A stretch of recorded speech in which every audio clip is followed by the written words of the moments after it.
Central election কমিশনকে বসিয়ে রেখে এখানে যিনি সিইও স্টেটের থেকে যিনি গেছেন, যার বিরুদ্ধে অনেক কিছু অভিযোগ আছে, আশা করি তিনি বেড়ে খেলবেন না।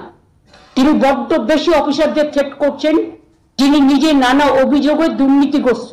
আপনার ধারে পাশে যারা আছে, মেট্রো ডেয়ারি স্ক্যাম, ভাইপো এবং জালান, গৌতম সান্যাল দ্বিবেদী, গোপালিকা রাজেশ সিনহা, এদের ইনভলভমেন্টের সব ডকুমেন্ট প্রত্যেকটি মানুষের হাতে হাতে আছে। মনীষ জৈন কেন সিবিআই ডাকে নিজাম প্যালেসে গেছিল?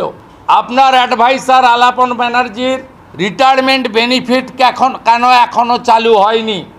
আপনার আরেক অ্যাডভাইসার দ্বিবেদীর এইচআরের টাকা হাতে নাতে ধরা পড়েছিল, 16 লক্ষ টাকা এইচআরের চুরি করেছে। এরা প্রত্যেকেই এর সঙ্গে যুক্ত। আপনি যদি সোমবারের মধ্যে মনোজ আগরওয়াল মহোদয়ের দুর্নীতি প্রকাশ করতে না পারেন, আপনার আইএস আইপিএস অফিসারদের, আপনার সিওমোর স্টাফদের সিরিজ অফ দুর্নীতি আমরা আজকে কিছুটা বললাম, বাকিটাও ভবিষ্যতে বলবো।